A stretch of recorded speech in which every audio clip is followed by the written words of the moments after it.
China used to deny it was holding hundreds of thousands of Muslims in giant secure facilities like this one.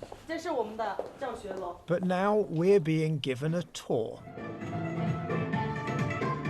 The message: these people are not prisoners, but students, willingly subjecting themselves to a kind of brainwashing. Is it your choice to be here? Yes, I was affected by extremism. I've come here to transform my thoughts. Government officials watch over every interview.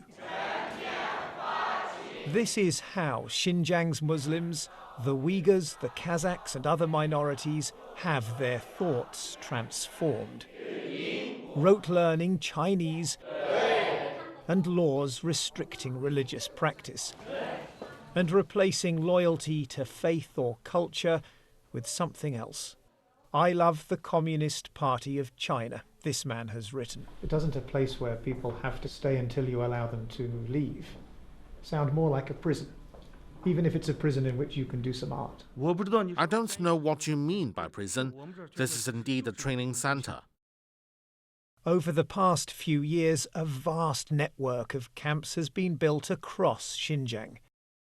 But in the places we're being taken to, internal security fencing and what look like watchtowers have recently been taken down. And exercise yards have been transformed into sports facilities, raising the suspicion that these are merely show camps. Rakima Senbei, who now lives in Kazakhstan, tells me she was detained just for having WhatsApp on her phone, experiencing violence and mistreatment over more than a year in a number of Chinese camps, including this one. Places, she says, where displays of happiness are reserved for visiting officials or journalists. I experienced it myself. We were told ahead of the visits, if any of you speak out, you'll go to a worse place than this. That's why everyone does what they're told, including dancing and singing.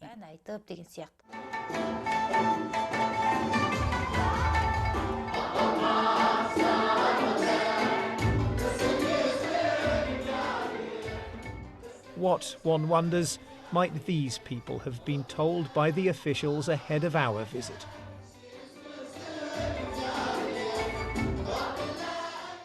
They've been convicted of no crime, faced no trial.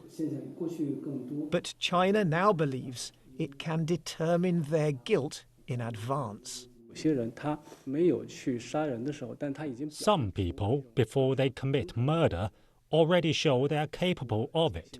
Should we wait for them to commit a crime or prevent it from happening?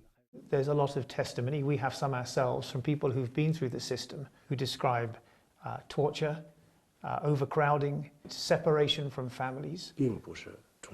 These aren't important issues. The main thing is taking a person on the edge of crime and returning them to normal society. These, then, are pre-criminals, wearing uniforms and sleeping up to 10 a room with a shared toilet and no idea how many months or years they'll have to stay. We try to film other camps with their watchtowers and barbed wire still in place. The giant facilities look much less like schools, and we're much less welcome. We return after dark and listen as the sound of thoughts being transformed echoes late into the night. John Sudworth, BBC News, Xinjiang.